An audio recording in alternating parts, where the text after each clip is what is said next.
Welcome back to the show, everybody. This is the Upper Tier Podcast, and this is your Champions League preview, match week 6, the final group matches in the first round of the Champions League. Joining me, as always, my partner on the previews, Darren. How are we, sir? Good evening, Niall. How are you, Niall Flower? Not too bad at all. Safe to say, some of these matches this week are kind of free cards or free pass or throwaway matches, really. Some of them aren't as such, but we'll start off with Paris Saint-Germain versus Bruges and Leipzig versus Man City. This table has already sort of sorted itself out already, hasn't it, really? Yeah, it has, hasn't it? City obviously nailing things on with the result that the Etihad against PSG, you know. They were in the driver's seat already with PSG dropping the points at Bruges, but that kind of compounded things, didn't it? City will top this group. I'm sure they'll make changes, but I fully expect them to beat Leipzig. You know, Leipzig have just relieved the manager of their duties as well over the weekend, so they probably have an interim in the meantime, and you see PSG again sending out the second team, but doing enough to get over Bruges because they owed them one, obviously, from the first round of games, you know. Yeah, absolutely. Group B, Liverpool travelled to AC Milan and Porto entertained Atletico. I thought this was kind of like a free pass if you wanted, but then I looked at the group today and I was thinking if AC Milan got the result against Liverpool in the San Siro and Porto and Atletico were to draw, AC Milan would qualify, which I thought was an interesting conundrum in that one. And I was surprised looking at AC Milan's record. Yeah, considering they look like the worst team in the group by a country mile, don't they, really? Yeah, absolutely. I think they started off with 3 losses, isn't it? 3 losses, a draw and a win. Yeah, having said that draw they were very close to winning that game. They gave up a late goal, didn't they? They did, yeah. I don't see Milan doing enough here, to be honest with you. I know obviously Liverpool are going to make changes, but I think it would be a massive shock to see Milan sneak through to this knockout phase, you know. I think Porto will do enough here and get that second spot, you know. They've been, in fairness to Porto, they've been a decent team through this group stage so far, you know. Little bit unlucky maybe with late goals and stuff like that in games maybe where they controlled and stuff, but I fully expect them to get through here and join Liverpool in the knockouts. Interesting. Up next, Ajax versus Sporting and Dortmund versus Besiktas. Yeah, this is Ajax going for the full house, isn't it? Yeah. Going for 6 wins, you know. They've been unbelievable, Ajax. Really, really have. You know, I don't think anyone would have seen this group and thought that Ajax were going to run away with possibly full points from it, you know. Yeah. I think this is more about... The Dortmund win was the most impressive, wasn't it? Absolutely, yeah, and you know, they really took them apart, didn't they? Yeah. You know, it wasn't, and they've done, like, you know, they picked them off obviously away then in Dortmund, you know. Listen, they're a very, very well coached team, Ajax, you know. He's getting the absolute maximum out of what he has in that squad. I don't think you'd call it one of the best squads in the competition, but I think they're certainly one of the best coached teams in the competition, you know. Yeah. I can't see anything other than Ten Hag leaving in the summer, you know. And probably to Old Trafford, I'd imagine, yeah.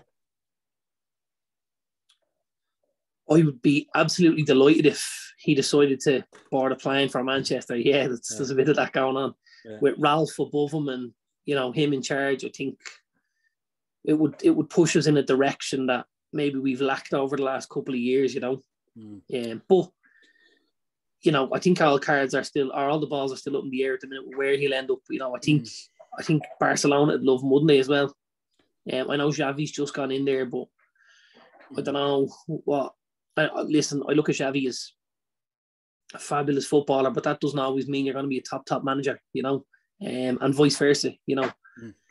Top managers don't always have the playing career behind them that some of the other lads did, but you know, it is a different facet of the game, and when you see things differently than other people, I think that's important. I don't know whether the Xavi thing will work at Barcelona.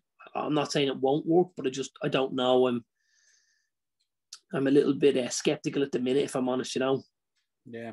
What you're thinking on Dortmund at the moment? The door there seems to be creaking a little bit, doesn't it? I mean, it's probably unthinkable for Haaland to be going out of the Champions League at this stage.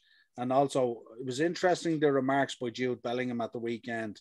He made a couple of comments about the referees and corruption and stuff like that and all. And, you know, they're obviously not having it all their own way. Obviously, Bayern is up here, but Dortmund would expect to be right in that mix just behind Bayern. Dortmund would, you know. What you thinking there at the moment? Yeah. They could go out, couldn't they? They could. I don't think they will, but I think they'll just do enough, to be honest with you. But if you look at it, yeah, like that, you see, they kind of look like, you know, when Newcastle winner in a title race with United, and they got a bit rattled, they got a bit, you know, when Keegan came out, and I would love it if we beat them and all that. They look like a team that's a little bit rattled having to go head to head with Bayern like that in Germany for that league title. I don't think they look confident in their ability to go and beat teams the way that Bayern do, you know, as a team and as a unit. Now, listen, as individual players, I think there's some serious footballers on the team. Yeah. The boy Bellingham just looks unbelievable. He really, really does. I'd love to see him in the Premier League next year. Really would love to see it, because I'd like to see his progression week to week. I don't watch as much German football as I do obviously English football, but I'd love to see that week to week progression and how he keeps moving forward. And then you've obviously, you know, the star of the show, which is Haaland. He's phenomenal, but I think there's so much, not negativity, but there's so much surrounding him at the minute, you know, about where he's going to go, like, and stuff like that. And it has to be a little bit destabilising within the club and stuff like that, you know. I know Dortmund have become a selling club over the last number of years, but I don't think it sits easy with fans or with players, or maybe even with the board, that you've got a crown jewel like that and you know he's already eyeing up his next kind of move. Do you know what I mean? It's a little bit disrespectful at times, isn't it?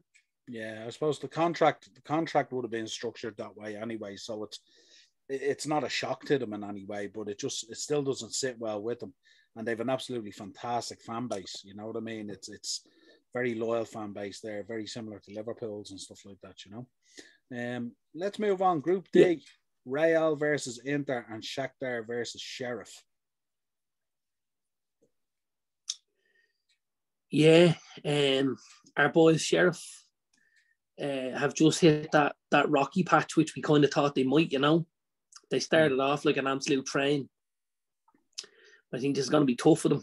I fancy Shakhtar to turn them over, if I'm honest.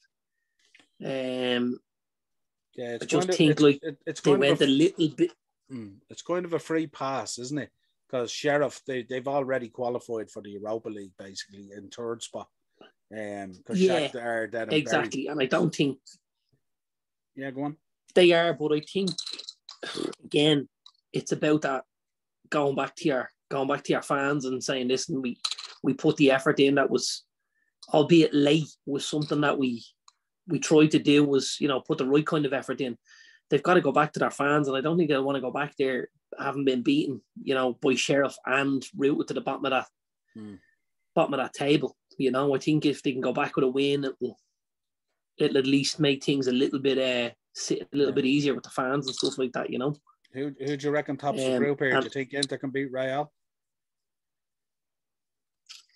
No, I don't think so.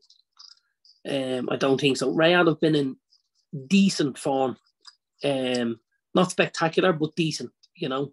The boys in the middle are just, they're the glue that's holding the whole thing together at the minute, aren't they? You know, Modric, Kroos and Casemiro. I know Valverde comes in and plays a little bit and stuff like that in there, but that midfield is kind of what's taking them over at the minute. You know, Vinicius is really, really starting to hit his straps. At Real, looking like the player that they bought from Brazil for all that money, you know, and he's providing the ammunition for Benzema, who's you know, in the twilight of his career, but really again showing how good a footballer he was. You know, so yeah, I think Real will do this, if I'm honest. I don't think Inter are the team that they were. You know, if you look at them, like even Lautaro, who everybody was completely raving about when Antonio Conte was there, doesn't look the same player. Yeah. You know, Lukaku's gone to Chelsea, doesn't look the same player. Lukaku now looks more like the Lukaku that was at United, and this is my point about Liverpool. You know, about somebody being the star of the show, other than, you know, maybe the players. And this is where Conte was the star of the show at Inter. You know, he really, really was, and was able to get the absolute best and the utmost out of those guys. And now when that kind of squad was broken up and they went their separate ways and stuff like that, the lads haven't really kicked on in the manner that you would have thought they would have, you know. Yep. Group H is an interesting one. Who would you reckon tops the group here? Chelsea, Juventus? I think Chelsea should just do enough here to get through on top. Chelsea away to Zenit and Juventus at home to Malmo.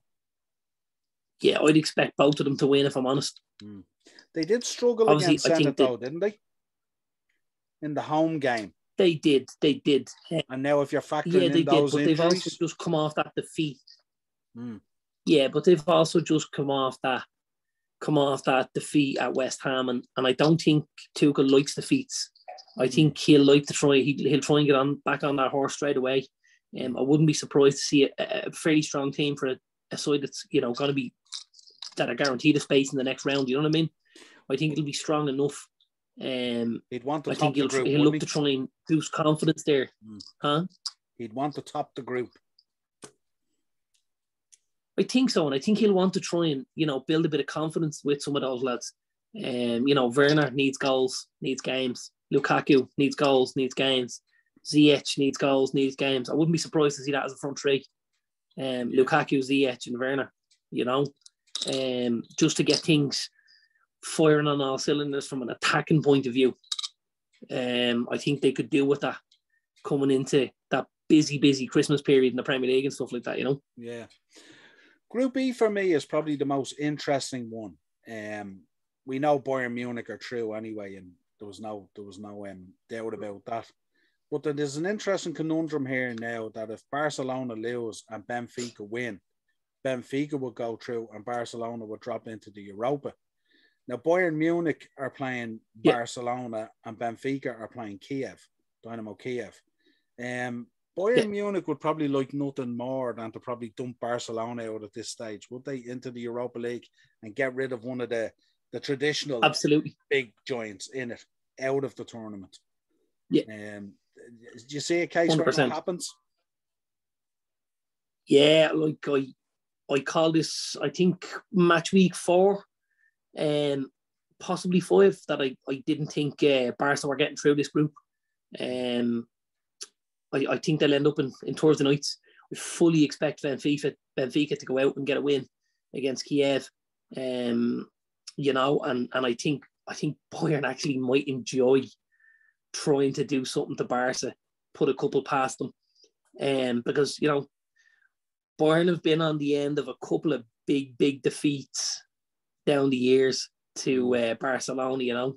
Yeah. We've seen it where maybe Messi turned on the style in a quarterfinal or a semi-final. They absolutely thumped what was a reasonable Bayern team.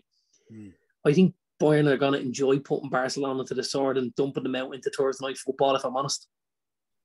Yeah, it's an interesting one. It's really one to be watching because, again, Barcelona going into the Europa League, it's unfathomable, really, when you think about it, isn't it? Let's move on. Group F. Does it maybe give Xavi an opportunity to get a run at a European trophy though, because I think if we look at it on the outside at the minute, there's no way they're going to win the Champions League.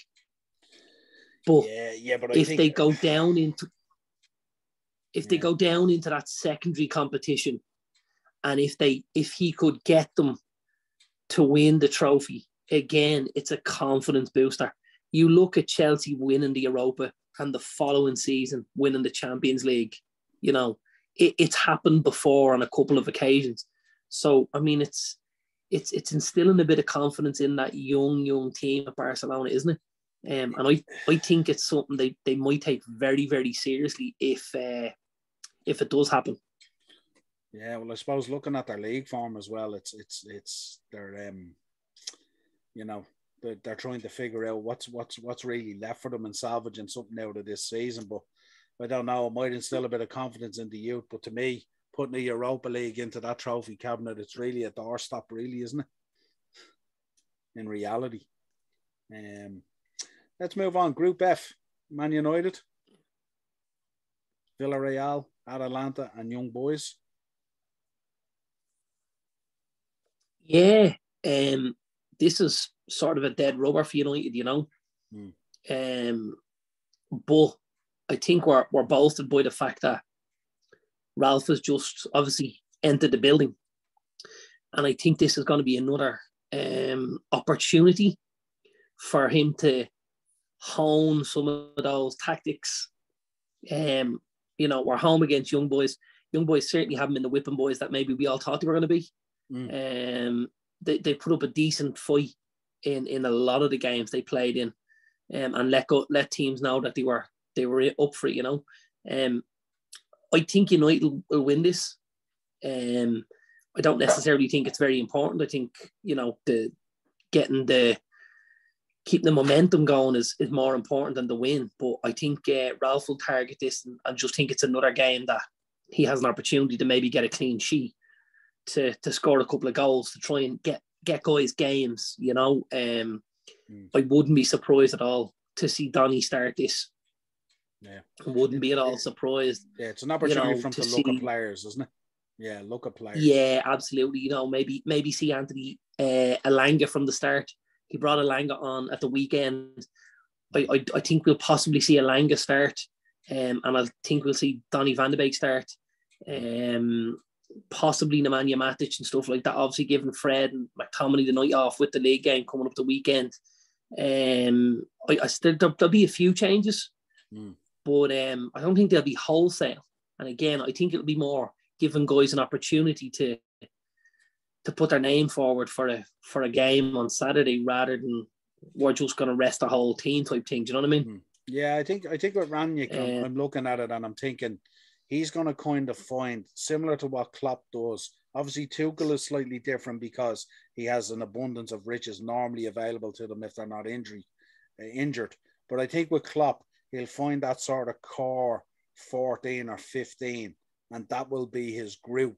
And he'll try and operate in around that, barring injuries and stuff like that, and try and put that system in place. And I could see Rangnick doing a very similar situation to what Klopp did at Liverpool.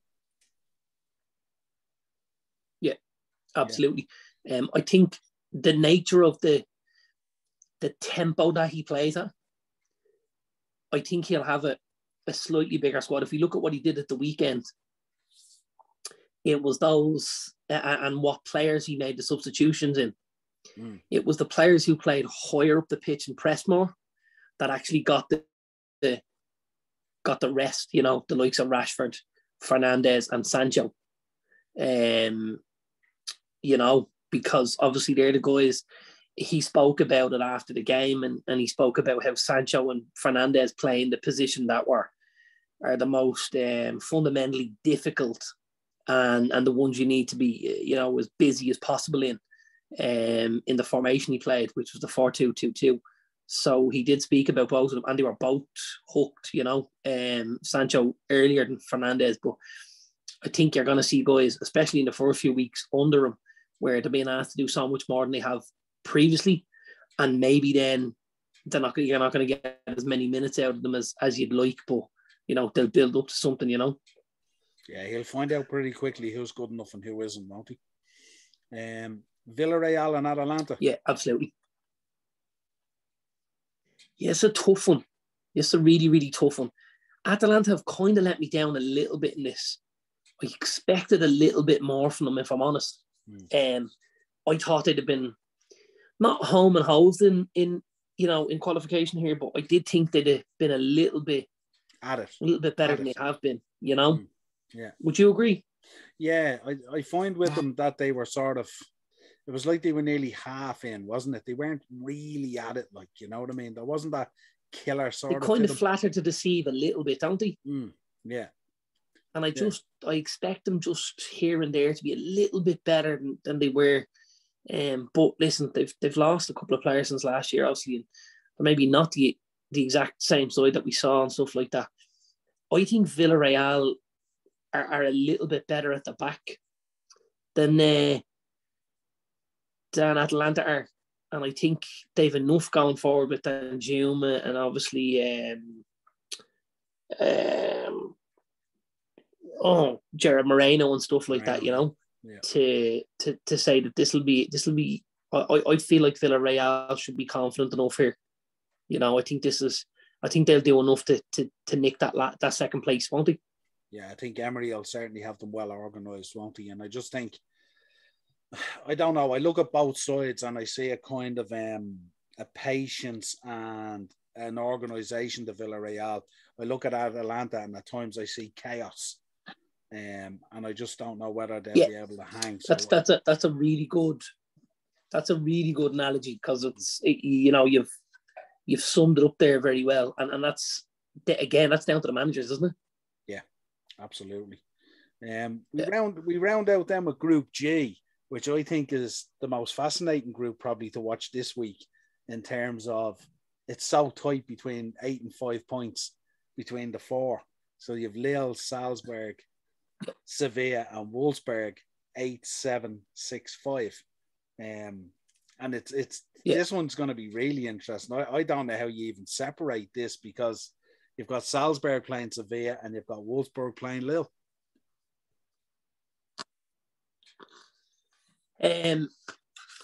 Listen, it's going to be tough to kind of separate them, but I think we'll just see the cream rise to the top here.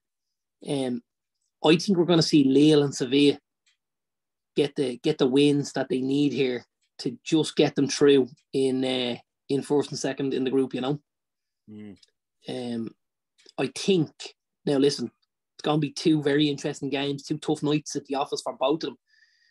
I'd have to back Sevilla against Salzburg. I really would. Salzburg again, they're doing okay, but they're a selling club, and I don't think you can keep selling the players they're selling and keeping the ball rolling, so to speak. And I think with Lille, they obviously started off quite poorly at the beginning of the group, but they've started to get ahead of steam now, and I think they'll just have enough for Wolfsburg, and that should get Sevilla and Lille through. Yeah, I'm kind of in around the same thinking. It's a group, certainly from a point of view, from United or from a Liverpool point of view, you'd be happy with Sevilla or Lille, wouldn't you? I wouldn't be as happy with Sevilla, because they're kind of like a little bit of a bogey club for us at Liverpool. But I think in general. Yeah, no, I think in general, I don't think Sevilla is the same Sevilla that we've known in the past. Absolutely not.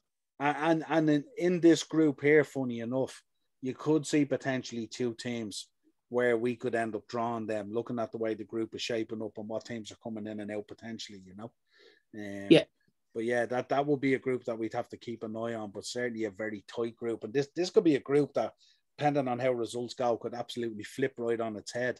So this is going to be a really good one to follow on them. And I would imagine as we go through it, it'll probably be decided very late in the day. I don't think either of these games will be a walkover. I think, it could be tight going into the last 10, 15 minutes. Yeah. And all of a sudden somebody can nick something and just get them over the line, Yeah, it should be good to watch. There hasn't been a huge amount of goals either, like, you know what I mean? So goals been hard to come by for the four of them. I mean, we know how Lille have fallen away greatly in the French league and stuff like that. And, this is one of, for Lille coming in off the back of the French league and stuff like that, this group should have been a walk in the park for them, really, but they've started out terribly, But they are top of the group and it is in their hands, but they still need to go out and impose themselves on Wolfsburg. And Wolfsburg aren't easy to beat away either, So, no, absolutely not. And Sevilla as well, travelling to Salzburg as well. That's going to be a tough one as well, where Sevilla are quite strong at home and stuff like that. They don't always play very well away. So it's going to be an absolute tantalising group to watch. And as I said, it could be potentially one of our potential opponents. So it'll be interesting to keep an eye on it. Well, listen, my friend, a pleasure. Coming up this Tuesday and Wednesday, we will then know who is in the hat. Also, just to let people know, the FA Cup draw has happened, and we will be doing a review of the FA Cup draw this week. Some absolutely brilliant fixtures. No less your own team, United versus Aston Villa. It's going to be an absolute belter of a game, really, when you think about it, isn't it, Stevie? We always have a good cup run after we've beaten Villa. Yeah. So it's actually a really nice draw. Yeah. From a United point of view, just because we've got so many good memories of Villa, through the years in that FA Cup. Listen, I think Villa are playing super at the minute. They're picking up results. They've gotten more difficult to beat, obviously, since Stevie came in and stuff like that. But I don't think it's something United will fear at home either. It's going to be interesting looking at the draw during the week, without a shadow. Absolutely. A pleasure as always, my friend. No doubt we will review this later on in the week when we know who the final 16 is. It's going to be interesting. Get your red and blue jerseys ready for a Thursday night, lads. It comes to us all once we wait long enough, yeah? Can you imagine? Till next time, a pleasure.